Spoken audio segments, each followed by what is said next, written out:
Jatuh cinta saya sama istri saya yang berdoa buat saya ke Bandung. Begitu ketemu, saya kaget saudara. Dia guru sekolah minggu. Matanya, mata damai. Saudara, di film perempuan cuantik. Tapi matanya, lihat. Mata kepahitan. Mata iri hati. Mata sombong. Mata pembunuhan. Yang paling banyak di film, mata duitan. Ini pantang dibawa belanja saudara, kehabis kita. Tapi yang lebih banyak lagi, mata. Begitu ngumpul di mana, kupingnya panjang kiri kanan, dengar semua masukan. Seperti wartawan, ini berita baru, ini baru berita. Infotainment. Mulai terjadi Amsal 13:3, lebar bibir. Ya dah, lebar kali mulutmu dari sononya. Amsal 20:19, bocor mulut. Dan orang seperti ini saudara, lebar bibir, bocor mulut, hanya panjang mulut. 2-3 orang berkumpul, mari kita ngerumpi. Orang karo, acc, ancang, cian, cekurak. Mata. Tapi perempuan ini, mata damai. Dan saya langsung bilang sama dia, saya jauh-jauh dari Jakarta bukan mau pacaran, kawin. Kalau mau aku tetap datang, kalau enggak aku pulang enggak datang-datang. Maka terjadilah yang tadi, aku cinta sama kau, kawin kita. Ada pertanyaan?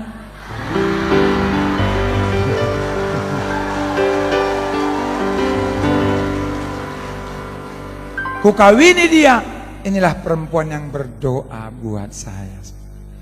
Perempuan yang waktu saya lihat matanya, mata damai. Semua kita diberikan kepekaan membedakan roh. Saudara boleh salaman kira-kira 30 detik, lihat kiri kanan. Saudara lihat matanya, mata apa gerangan dia? Tapi nggak usah ngomong, simpan di sini. Amin. Oke, 30 detik aja. Salam kiri kanan. 1, 2, 3. Lihat matanya, so. Mata apa itu? Mata.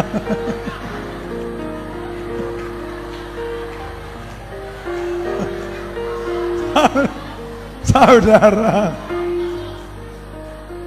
mata itu pelita hati. Kalau mata orang karo, saudara maaf ya, mata orang karo secara umum itu mata sendu. Bukan senang duit, bukan. Sedih. Kenapa? Saya orang karo. Mamaku kalau marah sama aku saudara, bukan pakai marah-marah, nyanyi. Kundulkan anakku ya. Kain deh, kundulkan mendi. Anakku ya. Mulai nyanyi dia. Anakku, anak kuat pensi muda,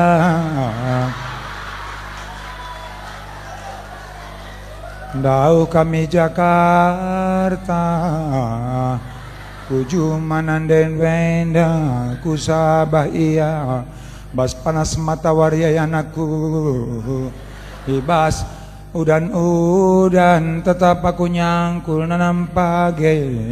Adik buah pagi-pagi dayakeun sana, nukur baju anakku, nukur buku sekolah anakku. Mon anakku, mesui takalku, tapi ku pala-palai nyangkul anakku ndai teki. Dan yang saya nggak tahan saudara, kalau dia udah mulai, saya nendakal ku hapus ku anakku. Bagi aku ku Jakarta lalit baju undu sada setel ngenca buku undu pelalit sansu kirimin kakandu kepekan laseman bandu aku saya nih emang gue lewat bagaimana dan wayan aku pala-palain aku cuma ingat-ingat anak nasi ngudandai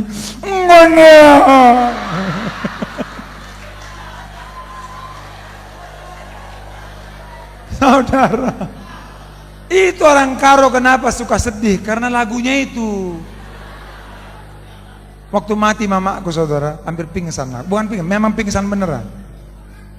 Dan dulu saya belum mengerti bahwa firman Allah, Ulangan 18 ayat 10 sampai 12, jangan berbicara dengan arwah-arwah, jangan minta petunjuk kepada orang-orang mati.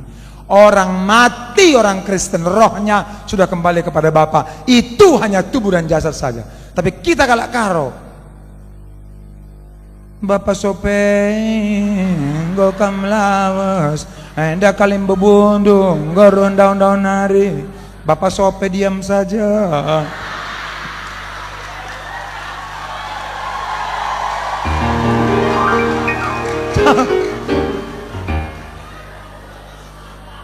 Orang dibilang jangan bicara sama arwah-arwah, minta petunjuk kepada orang-orang mati. Saya nyanyinya juga begitu. Ini nyanyi kepedihan, kenapa saudara? Nande nindur jabu lebe aku cepa gilit kempu angki bangki mdu basaku nari emak kekamlawe lengakur jabung umam lawas nande. Mama aku diam aja.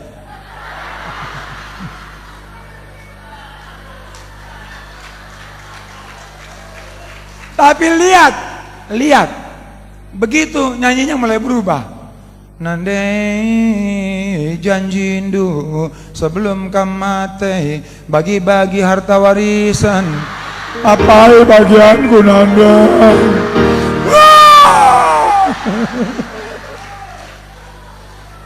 Kalau bicara warisan galang babahna. Saudara, setelah saya mengerti firman, saya nggak pernah mau bicara lagi sama orang mati. Kenapa? Terbuka celah roh-roh orang mati, iblis menyamar memasuki kita. Dan itu pelepasan saya banyak sekali di Jakarta. Ngomong sama orang yang sudah mati. Itu firman Allah, nggak boleh. Udah nggak ada hubungan orang hidup dan mati. Sudah selesai. Saudara, saya mau tanya saudara, saudara jawab jujur. Supaya malam ini saudara benar-benar pulang dengan kelepasan. Boleh nggak bilang sama orang yang mati itu selamat jalan? Yang bilang boleh angkat tangannya.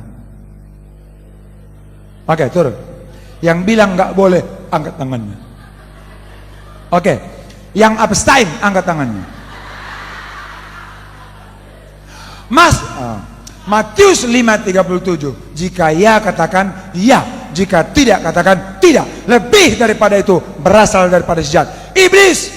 Orang Kristen diajar tegas. Sekali lagi, jangan ada yang abstain. Yang bilang boleh selamat jalan buat orang mati, angkat tangannya. Turun. Yang bilang nggak boleh, angkat tangannya. Beri kemuliaan buat Yesus. Setan itu bisa bekerja aneh, saudara. Coba saudara tiba-tiba, Nande selamat jalan. Dia buka mata, selamat jalan juga.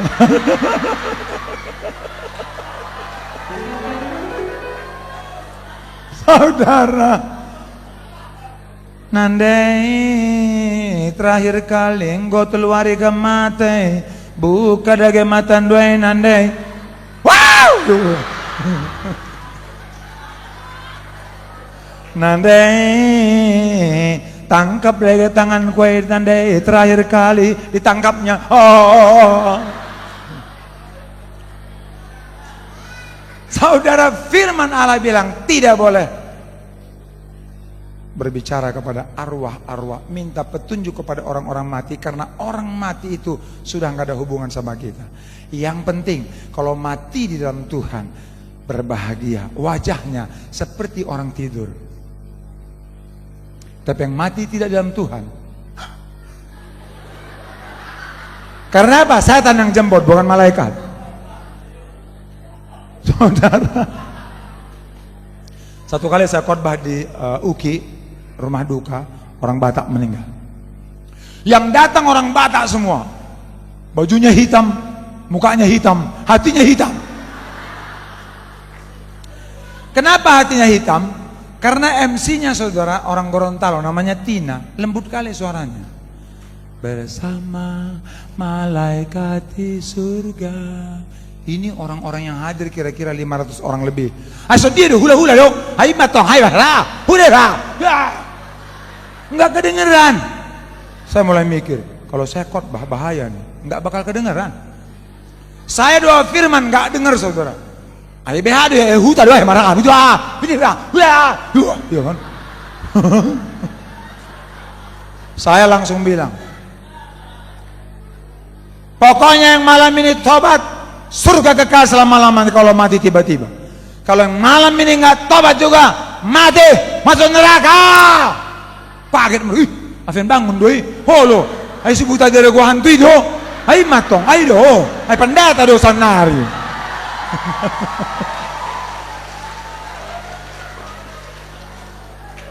Saudara pikir kalau saya khotbah di tempat orang mati menyenangkan telinga? Enggak.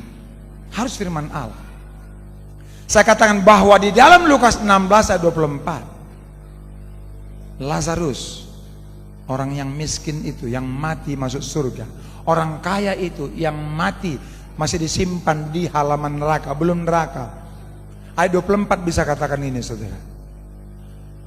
Bapak Abraham, tolong bilang sama Lazarus, celupkan ujung jarinya ke air, masukkan ke mulutku. Aku sangat kepanasan, aku sangat menderita dalam nyala api ini. Enggak mungkin saudara begitu ngomongnya. Wong di sana ada ratap dan kertak gigi. Orang Batak langsung protes. Hei pendeta, waktu opungku mati, udah ompong dia. Nanti di sana disediakan gigi baru. Saudara, di sana disiksa siang dan malam tidak henti-hentinya. Dan saya percaya di neraka itu ada 5 teriakan.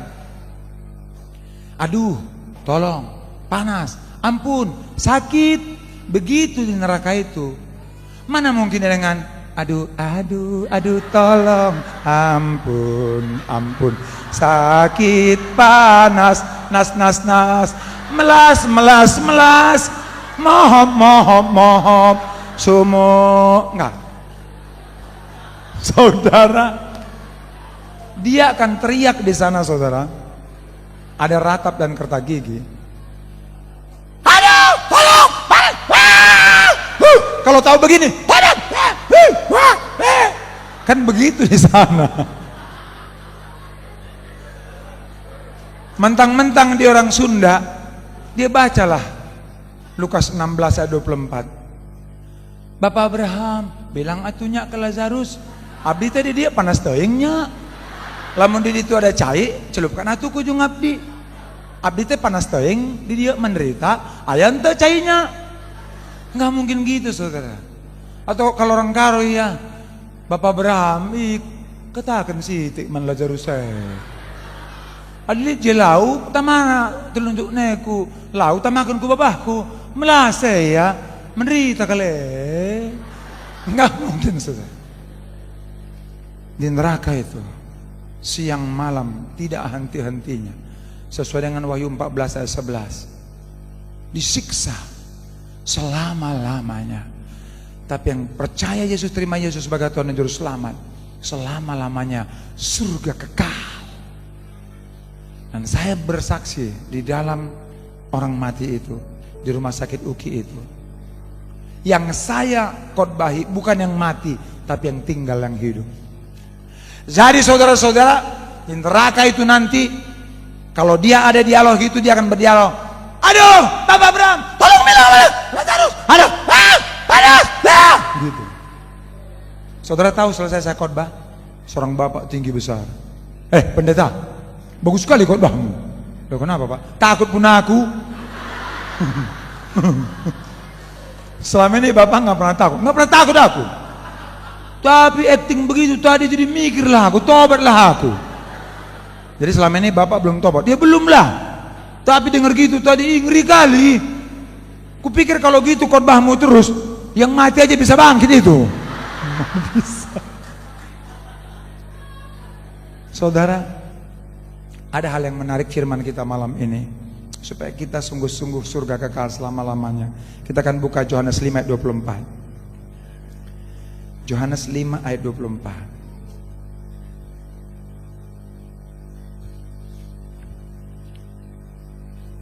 1, 2, 3.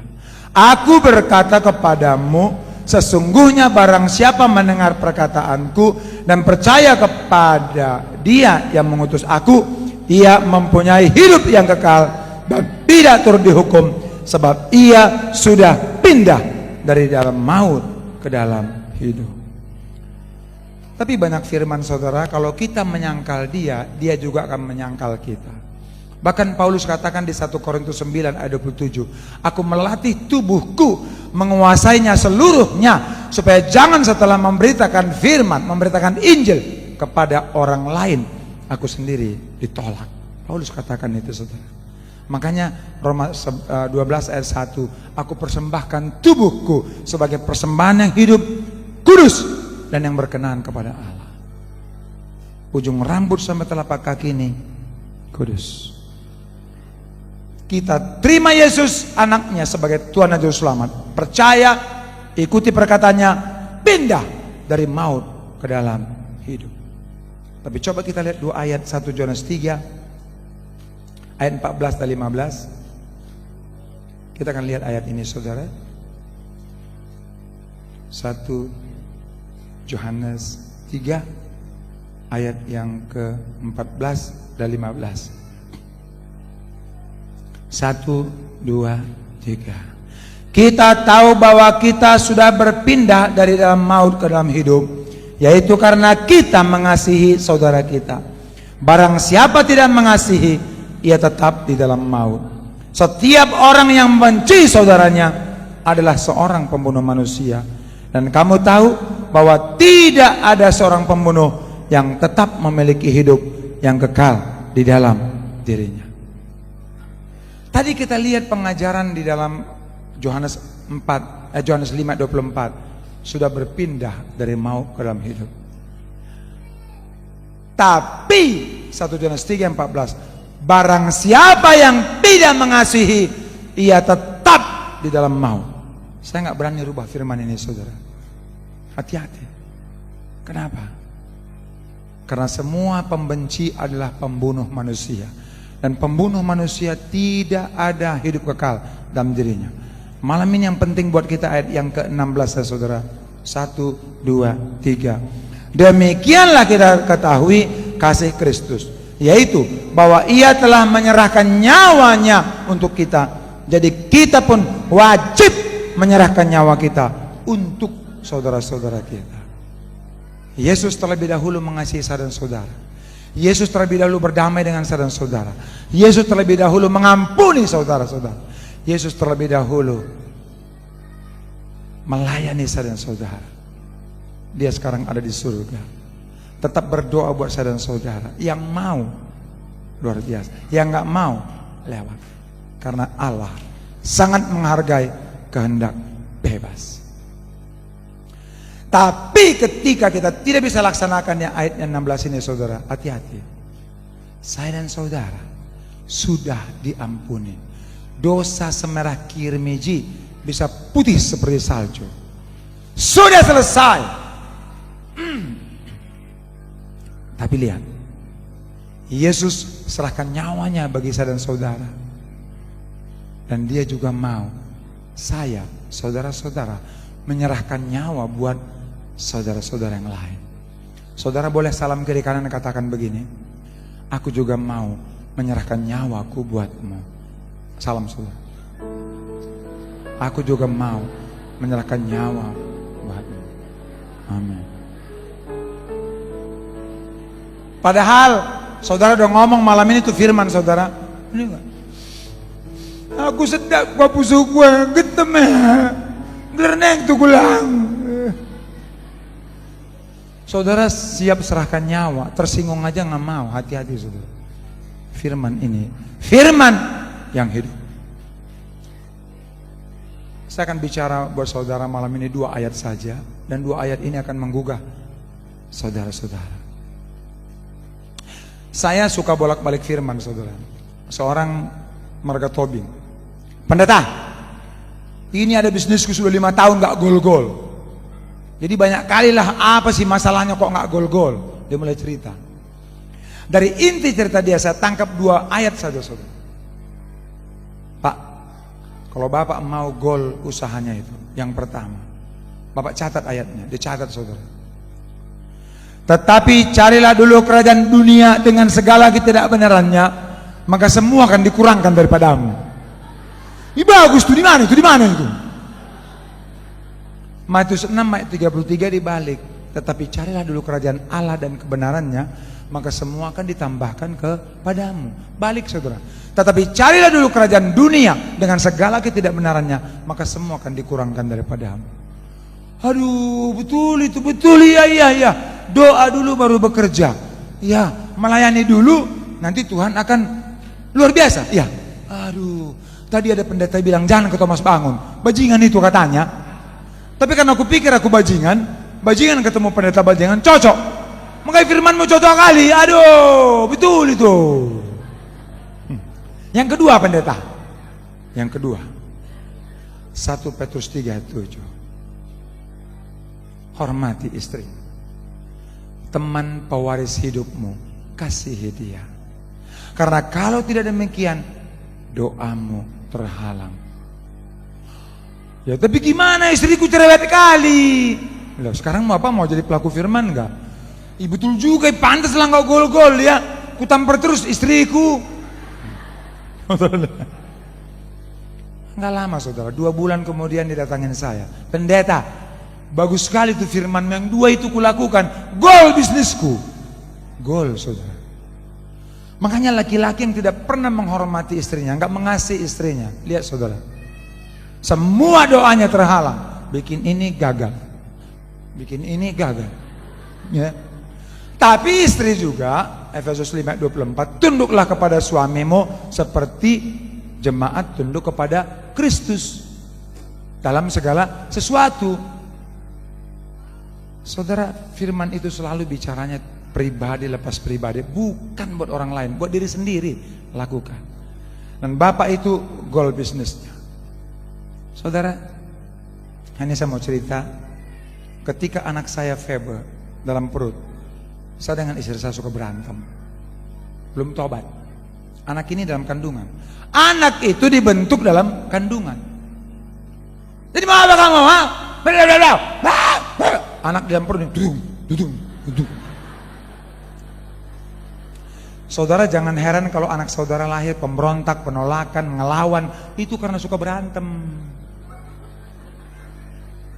Anak ini pintar cerdas, iya, karena kami doakan pintar cerdas 10 kali dari anak-anak biasa.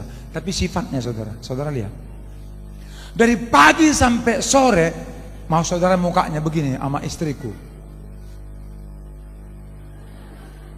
Saya tahan karena saya mau dipimpin oleh Roh Kudus, nggak tahan.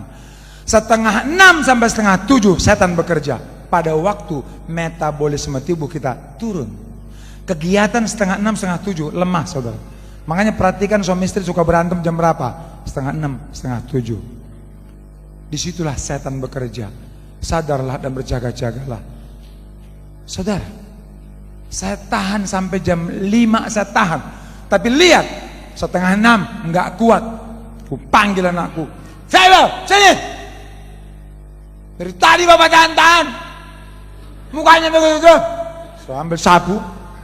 Saya juga pukul cari tempat yang empuk di betis. Sapunya agak gede, tapi bukan yang bagian gagang. Aku pukul kakinya sekuat tenaga.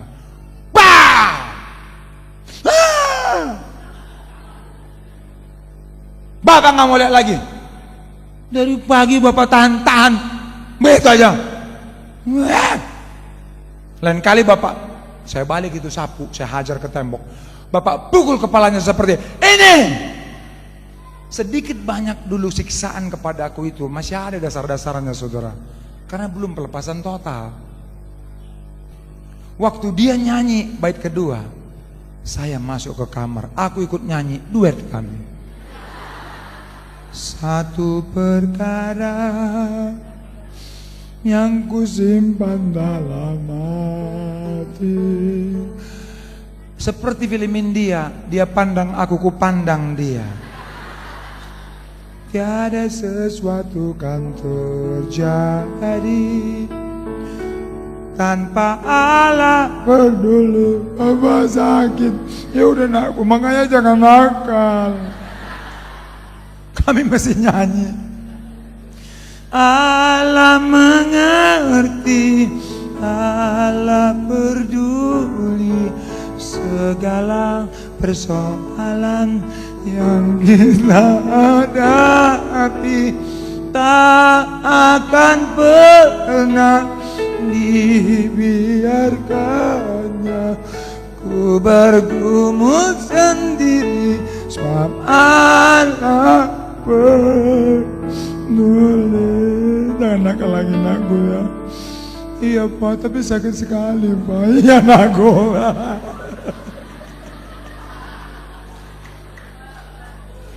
Saudara, dan sejak itu saya nggak pernah lagi perkara sama anak saya. Kenapa? Dia juga walaupun anak manusia apa adanya di hadapan Allah. Nah, kapan lagi berantem sama mamanya? Itu dari pagi sampai siang, saudara. Mukanya itu begitu. Aku tahan. Jam 12 dia berdamai dengan mamanya. Puji Tuhan, aku nggak terlibat. Tapi mukanya masih cembokotut. Istri saya bilang, Febe, tadi kan udah berdamai, kok mukanya masih gitu sih? Mama ini gimana sih? Sisa-sisanya kan masih ada. Kalau saudara berantem sisa-sisanya masih ada, enggak ada Yesus di hatimu, enggak ada Roh Kudus. Kita buka satu ayat, 1 Korintus 6 ayat 7. 1 Korintus 6 ayat 7. Satu ayat saja. 1 Korintus 6 ayat 7. 1, 2, 3. Adanya saja perkara di antara kamu yang seorang terhadap yang lain telah merupakan kekalahan bagi kamu. Mengapa kamu tidak lebih suka menderita ketidakadilan? Mengapakah kamu tidak lebih suka dirugikan? Ini konsep kekristenan, saudara. Orang Kristen diajar itu, kasihilah musuhmu, balas kejahatan dengan kebaikan, ditampar pipi kiri, kasih pipi kanan. Yesus pemenang. Yesus ada di sini. Kita pemenang. Tapi kalau ada perkara di antara kita, sudah merupakan kekalahan bagi kita. Saudara, saudara boleh salam kiri kanan. Adanya saja perkara di antara kita, kita sudah kalah tahu. Hai sudah. Salam. Adanya saja perkara di antara kita, kita sudah kalah tahu. Saudara, amin. Orang Kristen diajar siap menerima ketidakadilan, siap dirugikan. Itulah orang Kristen. Karena apa? Roh Kudus yang membuat dia kuat. Roh Kudus memampukan dia. Nah, malam ini kita akan buka satu ayat, dan saudara akan lihat ayat ini berbahaya sekali buat orang Kristen. Wahyu 3 ayat yang kelima. Wahyu 3 ayat yang kelima. Nanti saya satu kesaksian, Yesus luar biasa. Dan saya mau katakan sama saudara, jangan kehilangan kasih yang semula. Yesus, saudara juga tidak akan kehilangan kasih yang semula kepada setiap orang. Wahyu 3:5. 1, 2, 3. Barang siapa menang, ia akan dikenakan pakaian putih yang demikian. Aku tidak akan menghapus namanya dari kitab kehidupan, melainkan aku akan mengaku namanya di hadapan Bapakku dan di hadapan para malaikatnya. Saudara, kata-kata Yesus yang dituliskan oleh Yohanes murid yang dikasihi, kalau saudara perhatikan, ini ayat dibalik.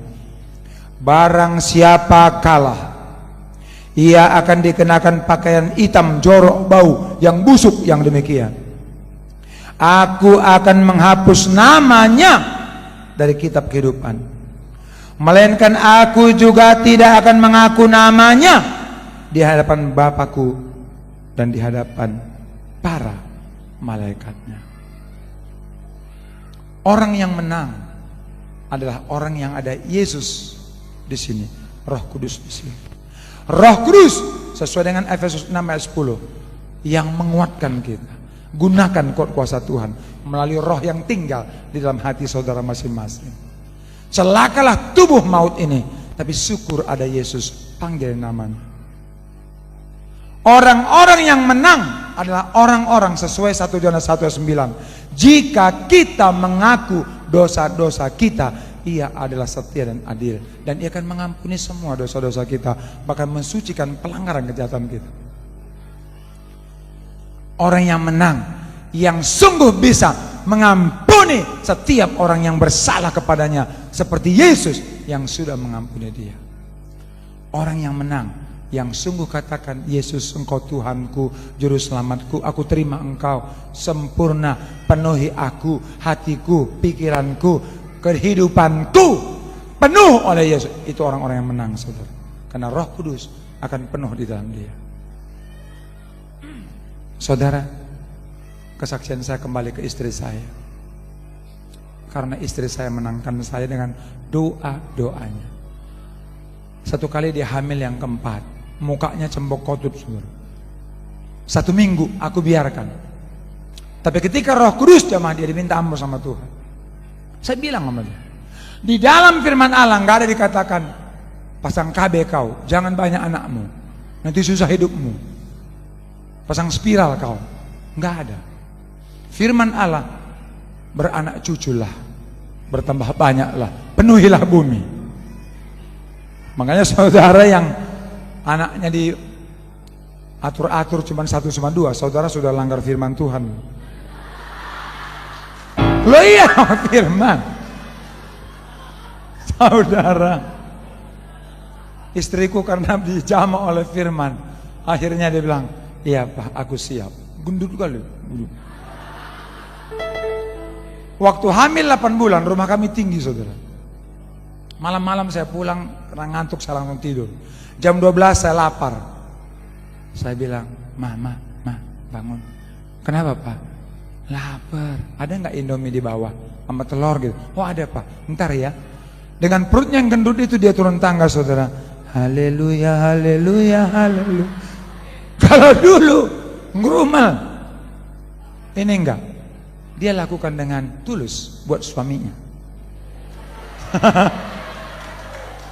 Saudara, saya begitu dia bawa makanan dan saya bilang, terima kasih Ma, iya Pak.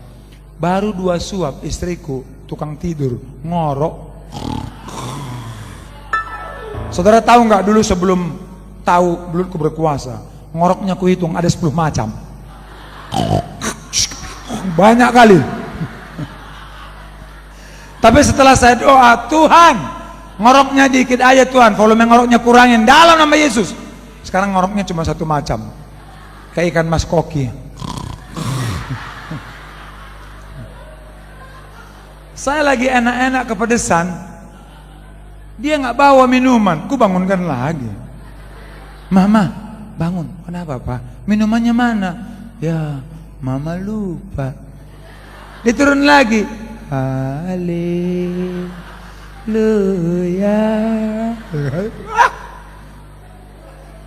Saudara, dia naik, dia kasih minuman. Terima kasih Maya. Iya. Lagi ngobrol, udah ngorok lagi. Kenapa saudara? Orang yang gampang tidur itu orang baik.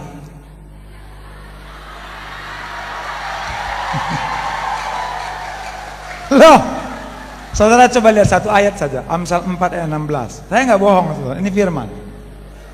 Amsal 4 ayat 16. Orang yang sudah tidur banyak kali pikirannya. Saudara malam ini harus gampang tidur semua, amin. Nah, susah tidur karena nggak ada uang, nggak ada kerja, suaminya galak, tobat saudara. Oke. Amsal 4 ayat 16. Karena mereka tidak dapat tidur bila tidak berbuat jahat, kantuk mereka lenyap bila mereka tidak membuat orang tersandung. Saudara, firman ini, kalau di sini banyak rekayasa jahat, susah tidurnya. Orang yang terus hobi nonton VCD porno, susah tidurnya. Makanya malam ini saudara yang punya VCD porno, supaya gampang tidur, bakar. Amin. Ih, banyak kali yang amin. Enggak, maksudnya kalau nggak punya jangan amin. Ini buat yang punya aja. Oke?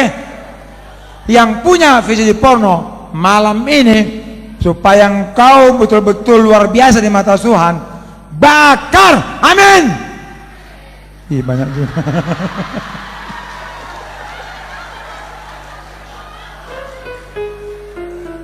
Saudara, istri saya gampang tidur karena memang enggak macam-macam, saudara. Doa, doa, doa. Dan sekarang juga dipanggil khotbah kemana-mana. Urapannya lebih-lebih dari saya. Karena apa? Doanya kuat kali. Saya kalau kecapean khotbah, kadang-kadang doanya agak kurang. Istriku enggak, kuat kali doa. Kapan-kapan saudara boleh undang di Batam, luar biasa. Bukan dia yang luar biasa, Yesus luar biasa bekerja di dalam dia. Nah, saudara yang kekasih, saya lihat dia tidur, saya taruh makanan semua di luar kamar dan saya tidur. Jam 2 kira-kira, anakku yang Matthew menjerit, mentang-mentang bapaknya bekas juara karate. Mama, susu! Saya sih bangun, saudara, tapi saya munafik, istriku aja yang bikin. Istri saya bikin, nggak lama tidur lagi, bangun lagi si Dea. Mau susu!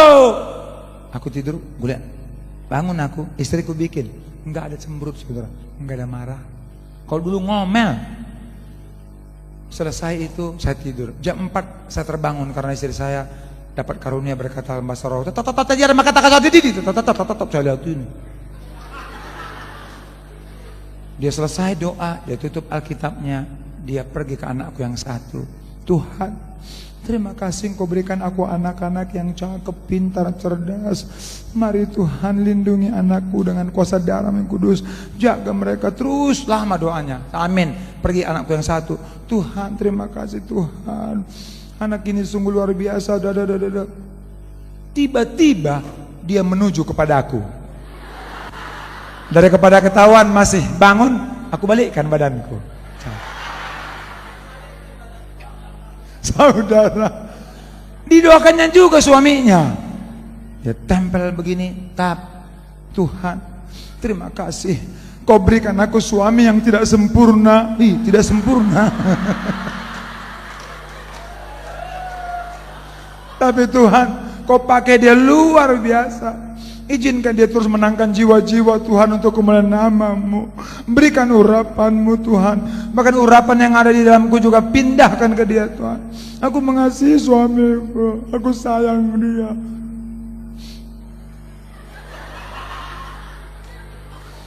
Selama dia doa, lebar kali mulutku.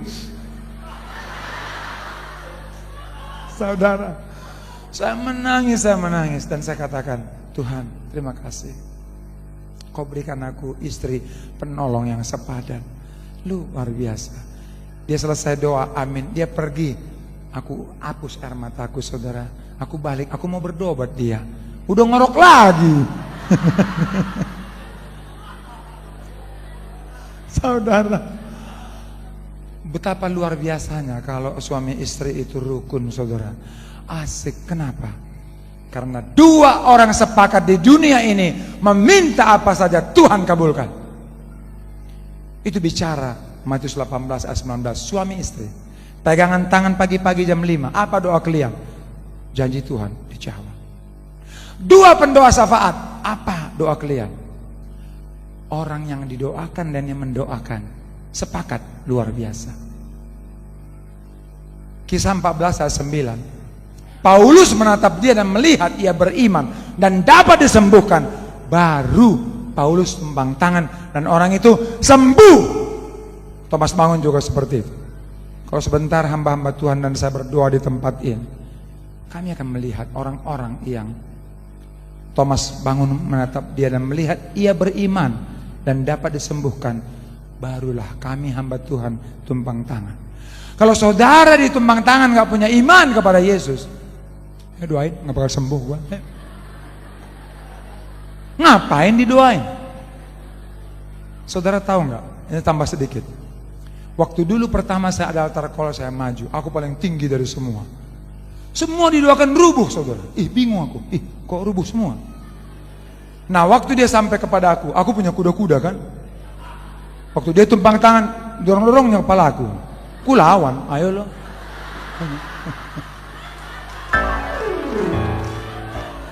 Nggak jatuh-jatuh. Tapi makin dua kuat didorongnya, nggak enak aku. Waktu dorongnya lagi, ku jatuhkan diriku.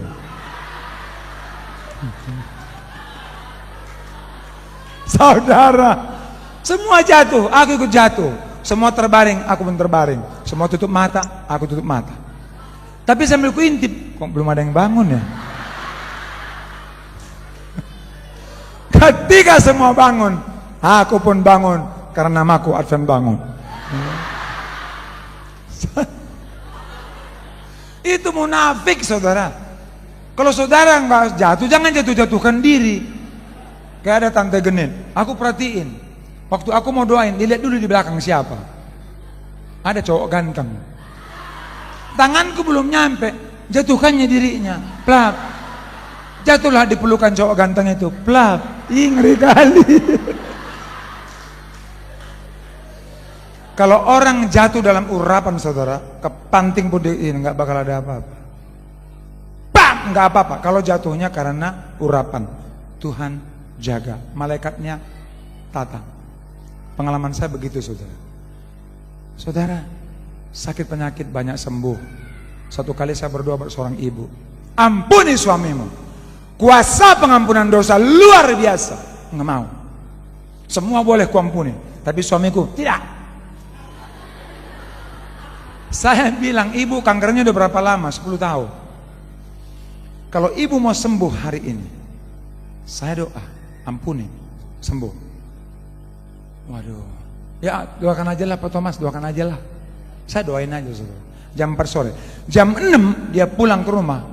Dia ingat yang saya ngomong itu.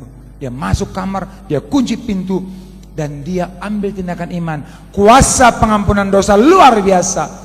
Dia ampuni suaminya, badannya bergetar, dan tumor kanker ganas yang 10 tahun itu, maaf, keluar semua dari vaginanya. 10 hari kemudian setelah diperiksa di dokter, bersih, baru dia datang sama saya, Pak Thomas, itu hampir 2 kilo loh. Kok ibu tahu? Aku kan suka beli daging, Pak Thomas. Keluar semua. Nah, buat saya, saudara, saudara ingat ini. Setiap dosa sesuai dengan Mazmur 107 ayat 17 itu bikin sakit penyakit. Kenapa? Darah Yesus, bilur-bilur Yesus sempurna menyembuhkan saya dan saudara. Ujung rambut sampai telapak kaki, kepalanya mahkota duri, darah tercurah. Kakinya dipakukan, darah tercurah. Kuasa darah Yesus dengan bilur-bilurnya sembuh. Tapi kenapa orang Kristen sakit lagi? Perhatikan, saudara. Saudara saya, anak pendeta, pindah agama. Saudara bilang sama dia, orang yang pikirannya kembali kepada pikiran dunia, setan, maka yang dihajar kepalanya. Darah Yesus yang tercurah di kepala sia-sia, tidak bisa melindungi. Kanker, kemarin dioperasi, saudara, saya bilang sama dia, tobat. Saudara sudah terima Yesus, pergi ke dukun, pergi ke orang pintar, bertanya kepada orang-orang alternatif, percaya kepada Mama Lauren, percaya sama Ki Joko bodoh, urusan. Saudara perhatikan, kalau mulutmu ngerumpi terus, ngejelekin, fitnah, sariawan setahun gak sembuh-sembuh. Mulut Yesus ditonjokin, saudara, supaya saudara mulutnya dipakai bersempurna, luar biasa. Kakek-kakek udah bau tanah, hobinya melangkah kemana, saudara? Diskotik, makan ekstasi, dan mulai goyang-goyang.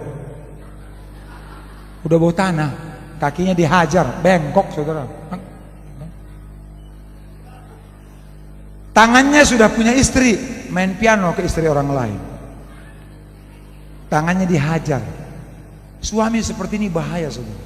Jalan sama istri, di sana cewek itu main mata, dia lihat istrinya nggak lihat, dia main mata juga, dua mata. Ini ABC, aligator, buaya, krokodil.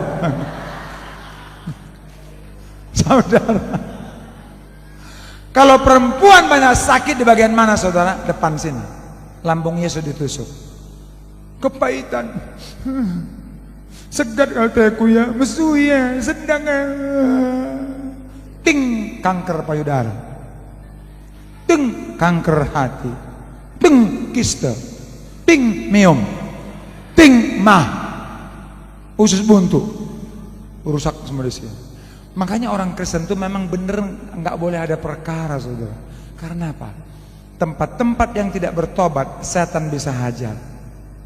Matamu nonton VCD porno terus, ding ding ding ding ding ding. Matamu tiba-tiba, rumahku di mana ya? Saya tiba-tiba ingat Inul. Dia tanya sama seorang bos, bos, kata orang aku goyangan ngebornya gimana? Terlalu ngehot ya? Bapak itu bilang, ya berbahagialah Inul. Maksudnya gimana? Ngomong dong. Aku ini gimana sih? Ya berbahagialah mereka yang tidak melihat namun percaya. Dia tahu firman, saudara. Saudara, bagian mana di tubuhmu berdosa itu yang diajar setan. Tapi perlindungan darah Yesus, bilur-bilur Yesus sempurna. Perhatikan penyakitmu. Kalau itu memang pada posisi, ya kan, kanker payudara, tumor,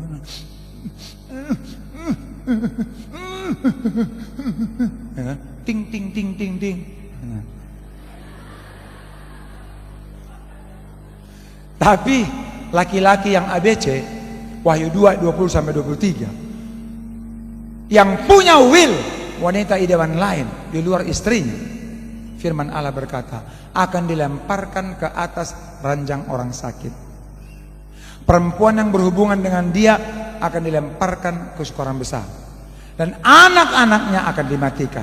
Mungkin secara rohani dulu, baru jasmani. Saya banyak lihat laki-laki, saudara, dalam pelayanan saya. Kalau bengkok-bengkok dia langsung kutanya, ada will ya? Will. Will itu wanita idaman lain. Berapa? Maknya.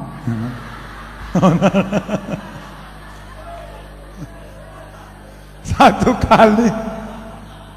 kali di Cawang tempat saya koordinator, itu bapak itu udah bengkok. Kemarin masih bangkit, serukan nama Yesus, ya kan? Datang-datang udah main sudah. Nah, salam, kenapa ini? Ya, kami mak mendadak otmah, banyak dua ayat dua meninggal, saya banyak terus. Jadi sekarang begini. Makanya tobat dong. Yang orang mau tobat benar-benar mau tobat, ya kan? Saudara. Orang seperti ini malam ini ingat saudara, laki-laki yang suka nakal, otaknya diputar setengah senti aja sama Tuhan. Plek, bengkok semua. Dan kemana-mana bawa rantang. Buat apa saudara? Tampung air liur, meleleh terus. Air liur burung walet 18 juta 1 kilo. Air liur seperti ini, siapa yang mau?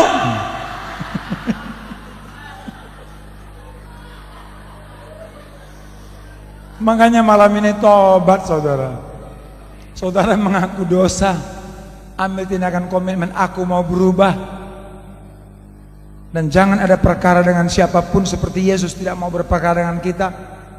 Dia tidak pernah lalai dengan janjinya, walaupun orang banyak menganggapnya sebagai satu kelalaian, tapi dia sabar menunggu supaya semua orang berbalik dan bertobat, karena Tuhan tidak mau ada yang binasa.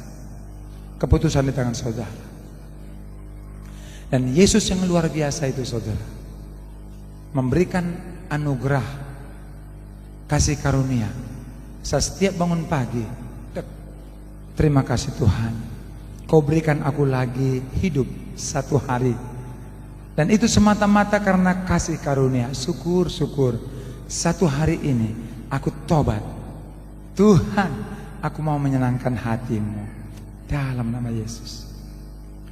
Setiap bangun saudara bangun mesti katakan syukur. Tek bangun, syukur. Sempat lagi untuk menyenangkan Tuhan. Kalau saudara bangun, tek, ya aku balak dulu tuh ya.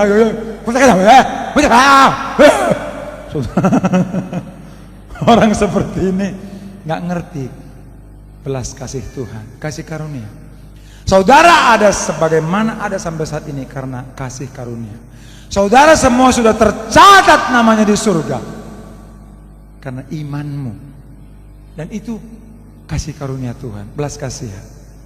Malam ini saudara harus sadari betul-betul Yesus yang begitu baik itu, biarkan dia penuhi pikiranmu, penuhi hatimu, penuhi seluruh kehidupanmu. Yang berdarah-darah di atas kayu salib mati buat saudara-saudara, dan dosa-dosa kita sudah ditebus. Jangan berdosa lagi. 1 Yohanes 2 ayat 1 dan 2. Kalaupun berdosa, kita punya pengantara namanya Yesus. Akui dosa-dosa, bertobat. Karena kita tidak tahu, ramalannya nanti tanggal 6 Juni tsunami seluruh Indonesia. Ramalan, nubuatan. Tapi nubuatan itu asli kalau terjadi. Tapi jangan takut. Rancangan buat kita rancangan damai sejahtera, bukan kecelakaan. Kalau malam ini saudara sungguh-sungguh, Yesus, aku milikmu, saudara akan bisa sesuai dengan Galatia 5:24 menyalibkan segala hawa nafsu, kedagingan dan keinginan. Saudara akan mau dipimpin oleh Roh. Ayat 25-nya, ayat 26 itu, jangan gila hormat, jangan saling menantang, jangan saling mendengki. Makanya tadi saya jujur dengan Bu Dewi katakan bahwa bersatu yes, bercerai no. Setiap ada perkara kepada siapapun, saudara harus ingat hari ini, aku mau berubah. Saudara, Yesus yang buat saya bertobat, Yesus yang buat saudara bertobat. Sambil saya merenungkan firman ini kembali, saudara coba ingat-ingat yang saudara benci. Mungkin papa, mungkin mama. Karena apa? Efesus 6 ayat 1 dan 3. Taati orang tuamu dalam Tuhan, hormati dia. Ini perintah yang penting, karena kalau tidak demikian maka kau tidak akan berbahagia dan umurmu tidak panjang di bumi. Matius 15 ayat yang keempat. Siapapun yang mengutuki kedua orang tuanya mati. Yesus yang ngomong. Saudara, kasih kesempatan mungkin saudara berdoa sekitar 5 menit. Saudara coba ingat-ingat siapa yang belum saudara ampuni. Siapa yang masih ada kepahitan di sini. Siapa orang-orang yang selama ini mestinya saudara sudah mengampuni, seperti Yesus sudah mengampuni saudara, belum saudara ampuni. Mungkin suami, mungkin istri, mungkin saudara-saudara, mungkin teman-teman seiman, mungkin tetangga.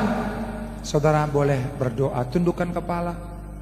Dan sambil kami menyanyi dengan para singer, belum pernah ada Kau Ku Kagumi dari Frankie Suhombing. Saudara boleh berdoa. Tekankan di hati saudara, aku mau berubah. Imanku menyelamatkanku. Roma 14 ayat 12, pertanggungan jawab kepada Tuhan sendiri-sendiri. Tidak ada urusan dengan siapapun. Yesus datang memberikan kasih karunia. Darahnya yang kudus tercurah agar saya dan saudara satu saat berkumpul di bumi, berkumpul di surga. Kita saudara-saudara seiman, tubuh Kristus, jangan ada perpecahan, saling memperhatikan, saling mengasihi, satu di dalam Tuhan. Dengan setengah suara saja, lembut, setengah suara.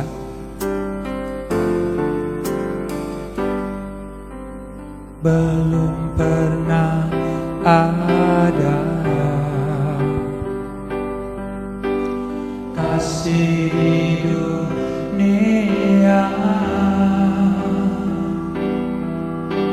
sanggup mengubah hidupku. Adanya selain kasih-Mu, Yesus, sungguh tiada lagi.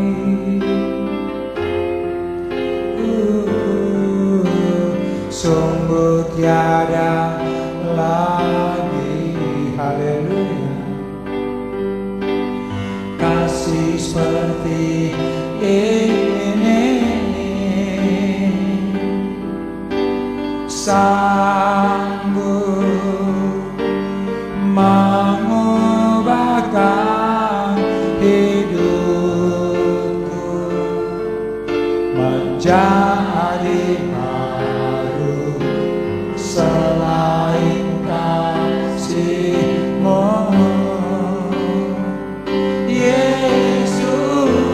kau ku kagumi.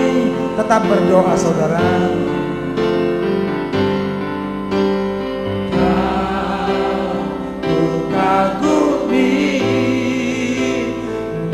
Dalam hati kasih-Mu tiada duanya, sampai kini ku akui kasih-Mu tiada duanya.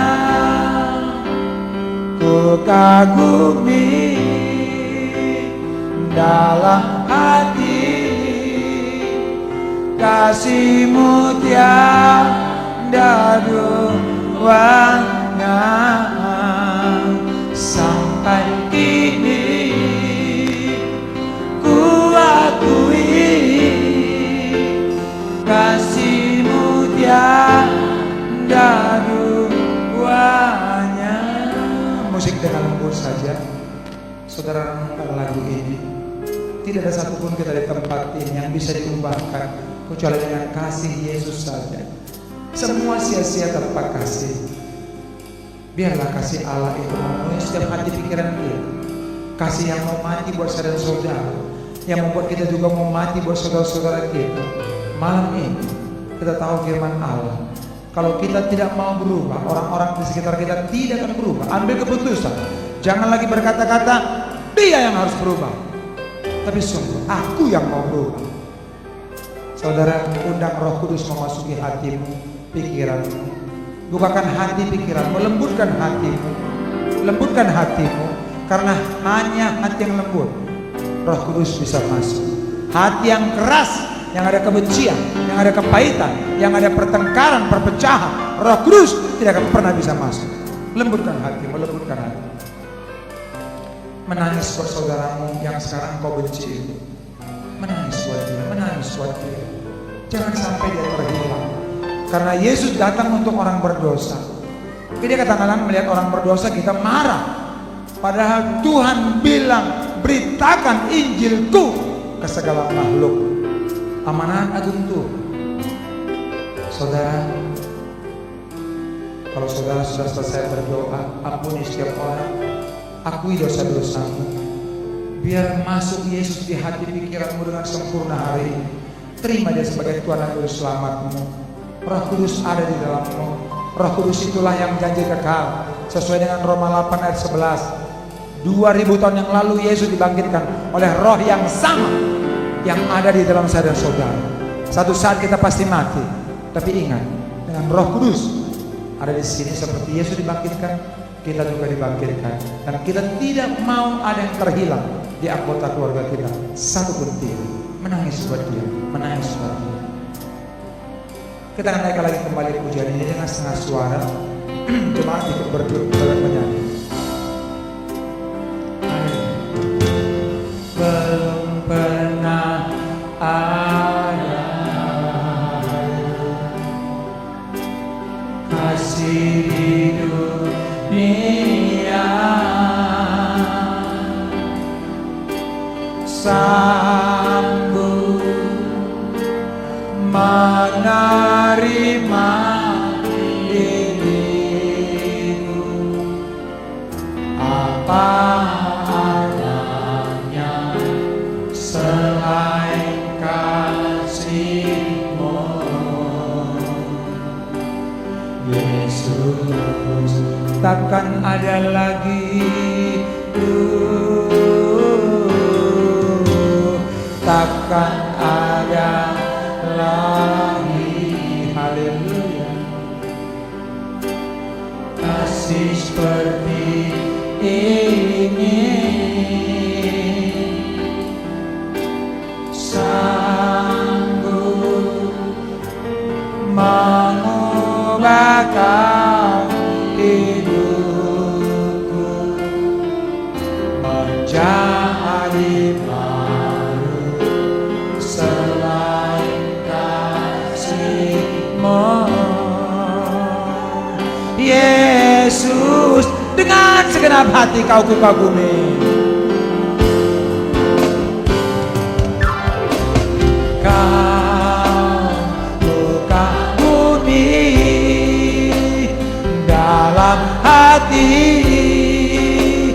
kasih-Mu tiada duanya. Sampai kini ku akui kasih-Mu tiada duanya. Ku kagumi dalam hati kasih-Mu tiada duanya. Sampai kini ku akui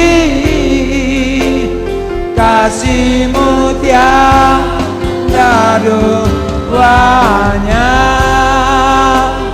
Ku kagumi dalam hati. Matamu tertuju kepada Yesus. Lihat Dia, jangan lihat apapun.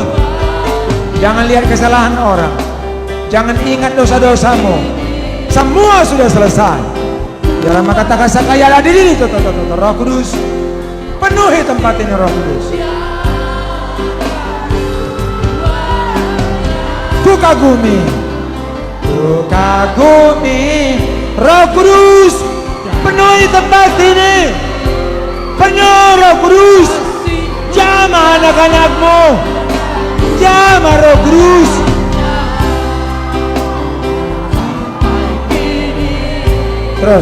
Terus terima Roh Kudus. Terima Roh Kudus. Sebab Tuhan adalah Roh.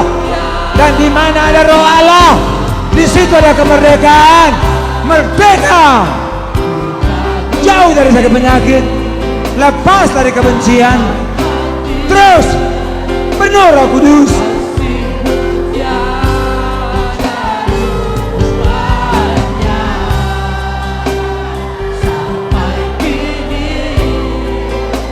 Terus Roh Kudus, Dia seperti gelombang, seperti angin, memenuhi tempat ini. Yesus, Kau baik. Patahkan hati yang bebal, hati yang keras, patah. Kebencian keluar, kecewa lepas, kuasa-kuasa gelap lepas, roh-roh jahat lepas. Ya Rama kata kasakaya dari